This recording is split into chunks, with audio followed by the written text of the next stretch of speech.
આજનો પાંચમનો સત્સંગ શાંતુબેનને ત્યાં રાખવામાં આવ્યો છે.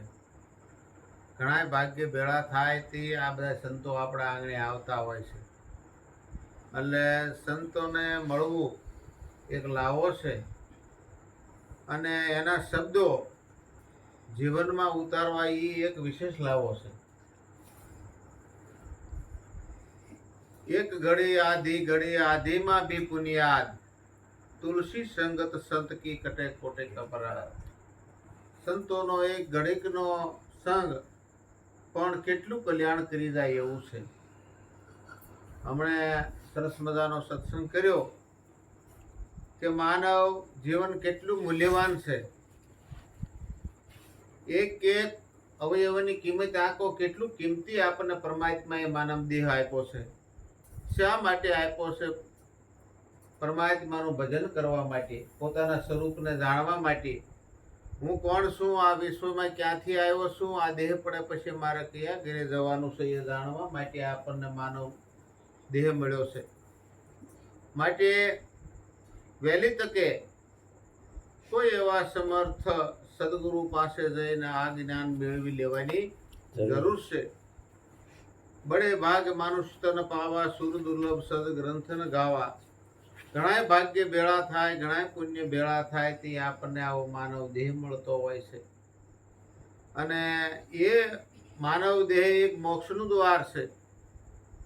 અને આ માનવ દેહ દ્વારા તમે પરમાત્મા ને પામી શકો છો.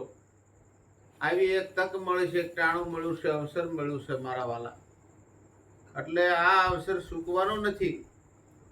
જે સંતો મહાપુરુષો થઈ ગયા એના ગુણ આપણે અત્યારે ગાઈએ છીએ અને એ જીવન જીવી ગયા છે અને એ આપણને રસ્તો બતાવતા ગયા છે કે આ રસ્તે હાલજો. અને એ રસ્તે હાલવાથી આપણને પરમધામ અવશ્ય પ્રાપ્ત થાય છે એવું દરેક મહાપુરુષોનું કહેવું છે. માટે શાન સમજી લેવાની છે સદગુરુની. જ્યાં સુધી સદગુરુની શાન નથી સમજ્યા ત્યાં સુધી પરમાત્માની અનુભૂતિ થાય તેમ નથી. એક વાણીમાં કીધું છે કે સમજો નહીં શાન ગુરુની મનખામાં મોજ શું માણી, જાણી નથી જુગતી પ્રાણી મિથ્યા જન્મ ગુમાવ્યો જાણી. જ્યાં સુધી સદગુરુની શાન નથી જાણી ત્યાં સુધી પરમ તત્વની કોઈને ગમ પડતી નથી. હું શું કોણ નહીં, ક્યાંનો રહેવાસી ખબર નહીં તલભાર. બડો બડાઈની વાતો કરે પણ જાણે નહીં આ ક્ષેત્રનો સાર. હું કોણ છું? પહેલા તો ઈશ્વરને ઓળખતા પહેલા પોતાને ઓળખવાની જરૂર છે કે હું કોણ છું, ક્યાંથી આવ્યો છે, દેહ પડે પછી મારે ક્યાં જવાનું છે એ જાણવાની જરૂર છે. એ જાણો તો તમે અવશ્ય પરમાત્મા સુધી પહોંચી શકો એમ છો. ધર્મ સાથે લઈ કરી લો ધીંગાણો, ન્યાય નીતિને લઈ. કાયાના સોર છુપાવવા લાગે કે બુદ્ધિ સાથે લઈ. ધર્મ તમારી હારે છે, નીતિ એ ધર્મ છે. અને ધર્મ ક્યારે તમારી સાથે રહે? જ્યારે તમે 5 પ્રતિજ્ઞાનું પાલન કરો કે ચોરી ન કરાય, દારૂ ન પીવાય, જુગાર ન રમાય, પરમાટી ન ખવાય, વ્યભિચાર ન કરાય. 5 પ્રતિજ્ઞાનું પાલન કરો તો તમારું જીવન પવિત્ર બને. અને આ શરીરના સશત્રુ છે કામ, ક્રોધ, મદ, લોભ, મોહ અને મત્સર. આ સયને કાબુમાં કરવાની જરૂર છે. અને 5 વિષયો છે શબ્દ, સ્પર્શ, રૂપ, રસ ને ગંધ. આ 5 વિષયોને પણ કાબુમાં કરવાની જરૂર છે. અને આટલું જો તમારી રેણી હશે, મહાપુરુષો તો કે છે કેણી ખાંડ મિશ્રી રેણી તાતા લો, કેણી કઈ રેણી પાળે એવા બિરલા કો. વાતો તો ઘણી થઈ જાય પણ એ પ્રમાણેનું જો આપણું જીવન બની જાય તો કલ્યાણ થઈ જાય એવું છે મારા વાલા. વાતોનો વિષય નથી, જીવનમાં સંતોના શબ્દો ઉતારવાની જરૂર છે. બાકી સૂરજ ઉગી જાય તો નવખંડ ધરતીમાં અજવાળું થઈ જાય, કોઈને કહેવું ન પડે હવે સૂર્ય ઉગ્યો છે.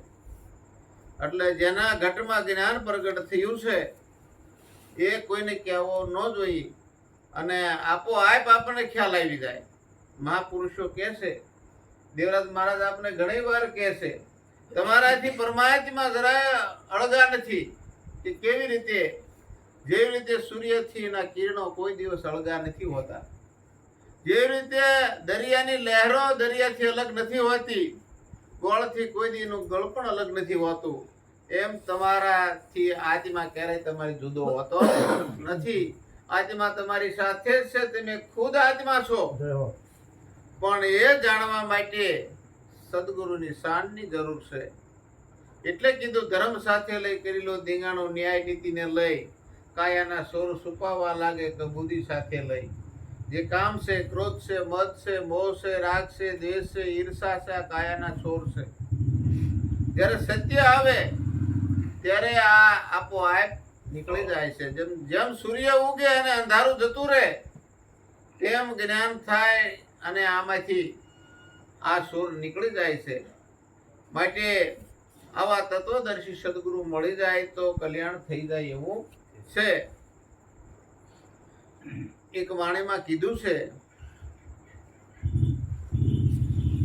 એ જી ગુરુજી મળ્યો એમને માનવનો અવતાર, ભવસાગર તરવાને કરીએ આત્મની ઓળખાણ. એ જી બ્રહ્મ સાથે ભળવાને, એ જી ગુરુજી નેણેથી નિરખીને જોયું આ ઘટમાય, પંચભૂત મળ્યા એક ઠારે, સુરતાથી ધરી જોયું ધ્યાન. એ જ મોહ મમતાન મારી રે, એ જી ગુરુજી ઝાલરી વાગે ગગન ગઢની માય, અનહદ વાજા વાગે રે, અનુભવે જોયા નકળંગ નાથ, ઓળખ્યા રે અંતર્યામી રે,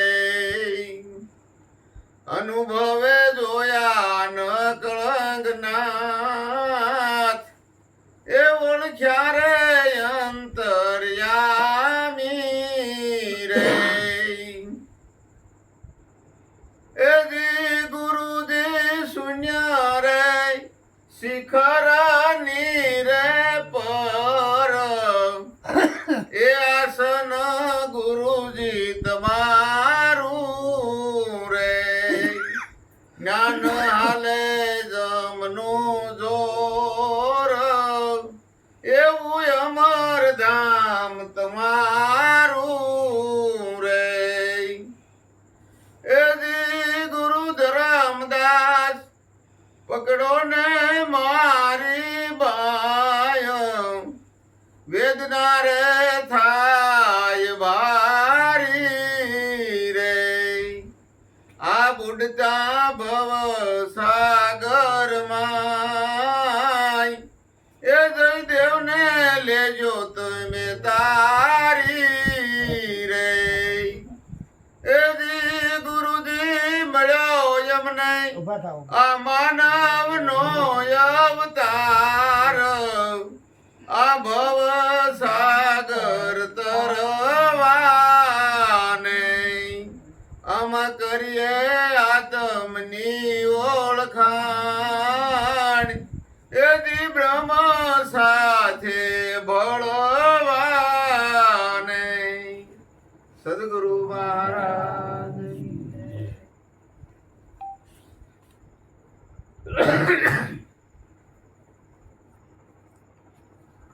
ટાઈમ